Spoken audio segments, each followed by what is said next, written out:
Okay, so all of you who have celebrated Thanksgiving, you have a lot of leftovers, especially if you're the one who cooked the turkey. In my fridge, I have a 2-gallon Ziploc bag almost completely full with turkey. I had just pulled it out of the freezer to thaw so that I can make some stuff with it.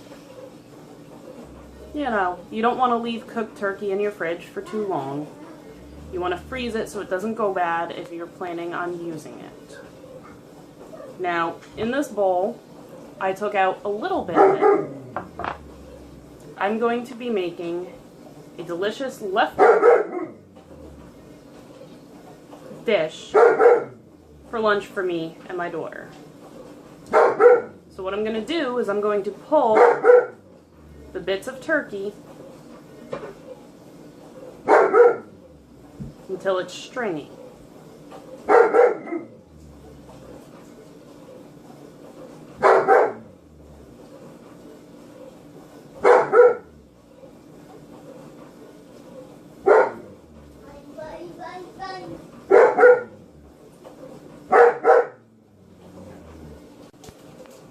Okay, so once you have your turkey pulled, it'll look like this. Pretty pretty. The next thing you need is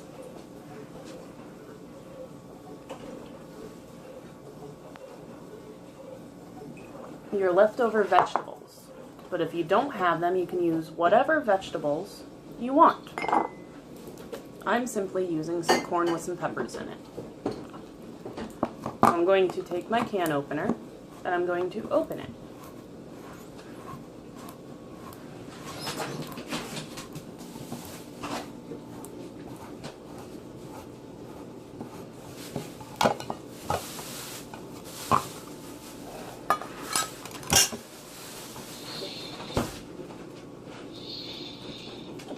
And I'm simply going to scoop out the corn and peppers without the juice.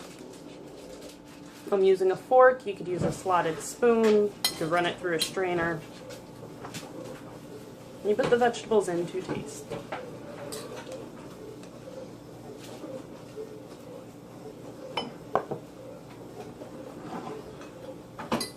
Give it a 1-2 mix.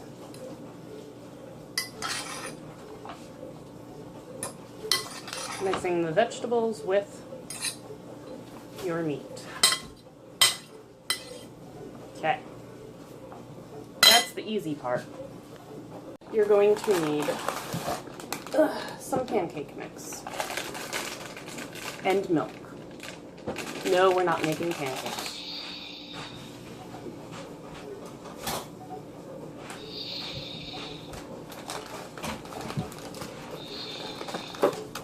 You're going to be making biscuits out of this, which you take 2 1/4 cups of a pancake mix.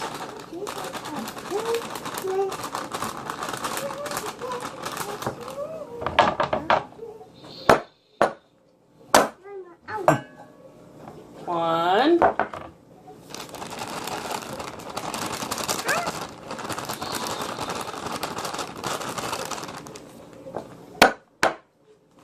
Two. And 1/4.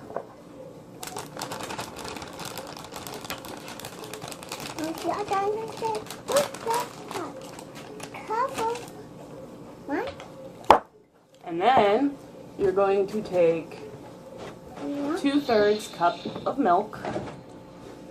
No, this is not my recipe. This is just the recipe for biscuits on the box. But it's going to be added into my recipe. Okay, and we're going to mix this and we will be back. Now that we have our biscuit dough, we're going to put it off to the side and move over to the stove. Okay. Okay, right over to the stove. Ooh. Okay, so once we're at the stove, we're going to make a simple roux. Take 1 tablespoon of butter, 1 tablespoon of flour, and 1 cup of milk. That's it. Yummy. Mommy, nummy? Okay.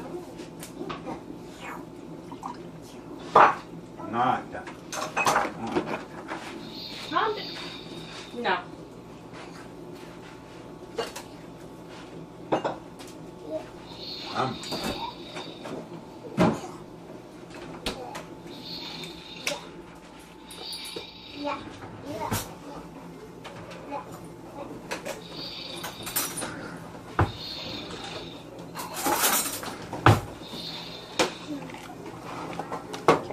don't typically measure this part out, except for the butter. I do an approximate using the lines on the packaging. Yeah. We're going to turn our heat on about a 6, just over halfway. And I'm going to get a stirry thing. Go.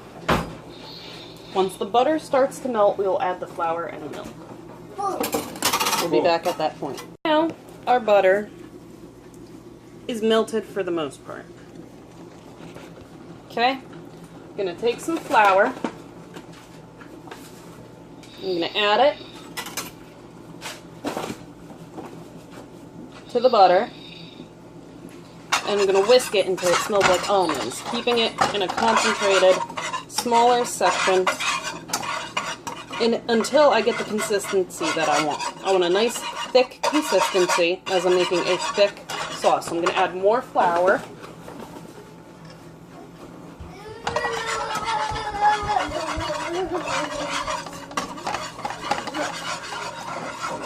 Until it's like the consistency of mashed potatoes. Once I get that done, I'll add my milk in slowly. And I gotta do this quick so I do not burn it. And there we go. The consistency of mashed potatoes. Now I'm going to add my 1 cup of milk, continuing to stir.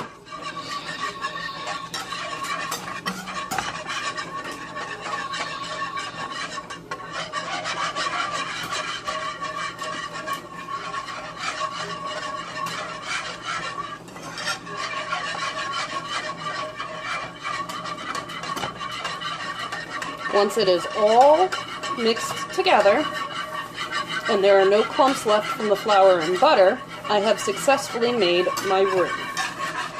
Kira, fo!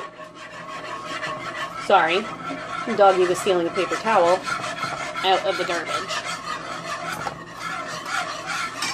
Okay, now I'm going to turn down my heat as I have the consistency that I want, and I'm going to show this to you. Actually, I'm going to take it off the heat. This is my sauce. Thin around the edges and thick in the center. And it's beautiful. So now I'm going to add pepper.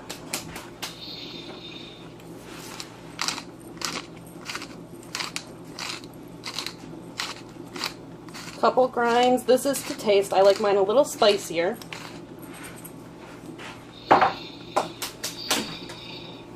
Couple dabs of Tabasco sauce. About 3 drips, only 3 drips because I'm sharing it with the baby. And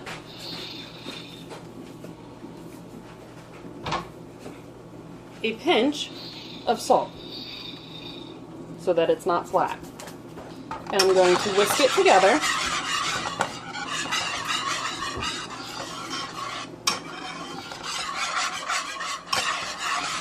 And this is what it looks like. If you want it thinner, you can add more milk. If you want it thicker, add more flour. Okay. Now, I'm going to add in my meat and vegetables.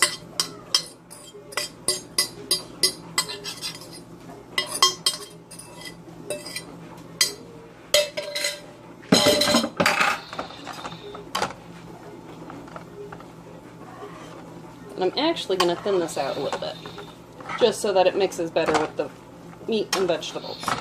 Let me get a little bit more milk. Okay, so now that we are back at our table, I'm going to move my daughter's apple, and I'm going to take my little tiny loaf cans, because I don't have normal sized ones. Okay, I'm going to take my non-stick spray, It's not flavored. You could probably use garlic if you want. I simply just coat my pan. Sorry about dropping you. Simply just coated my pan.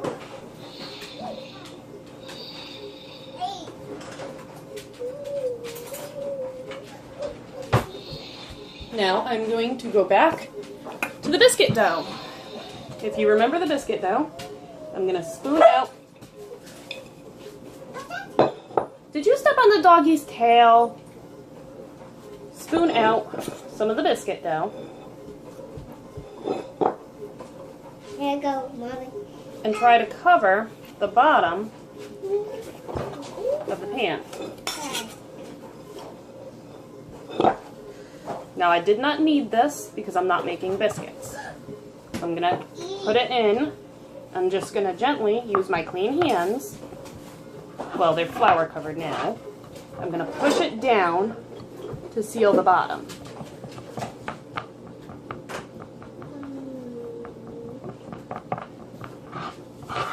I'm going to do this to both of the pans.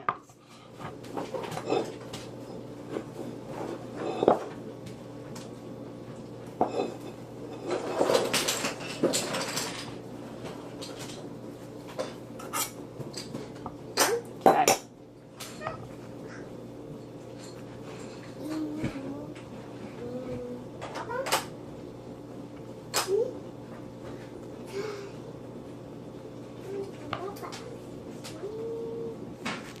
Is what it looks like.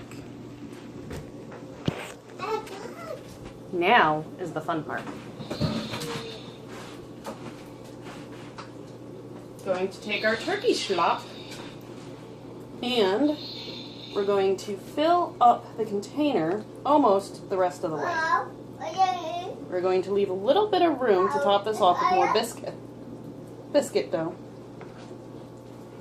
I know I'm going to have some left over. That was kind of planned. Now back here, I'm going to take biscuit dough and I am going to plop it up on top. A phone. Look, a phone! Now you may notice that I didn't completely cover the top of the turkey. That is perfectly fine. This is going to spread out and cover the top of the turkey.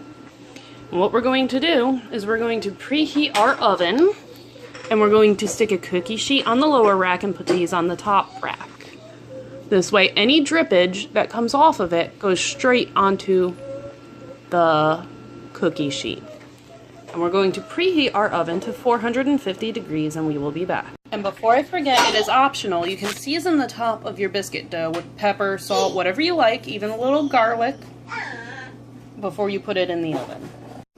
Now that we have them in the oven, we're simply going to check on them in about 10 minutes. We want the dough to be golden brown and cooked all the way through. Now here they are 15 minutes after I put them in the oven, ready to come out. So I'm going to take them out and I will show you up close what they look like. You have a nice golden crisp on the top of the biscuit leading down into the turkey meat.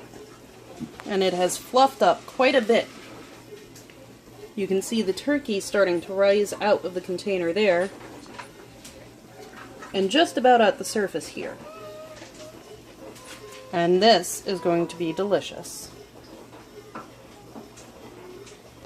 Now I showed you my way of how I make biscuit turkey pot pies.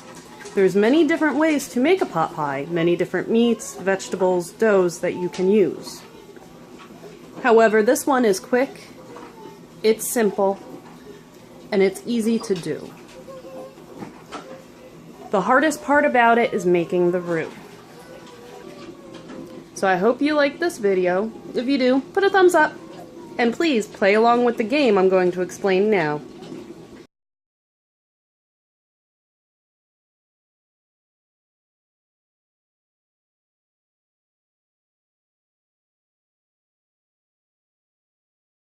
Anyone who noticed my roasting pan sitting on the stove with some water in it, if you take a guess below as to what I'm doing with this roasting pan, I think we could have a little fun with this game. I'm not going to say anything in this video. However, my next video, I'm going to explain what I'm doing with the water and soap on the stove in this roasting pan. So leave your guess as to what I'm doing in the comment section below, and meet me in my next video for that.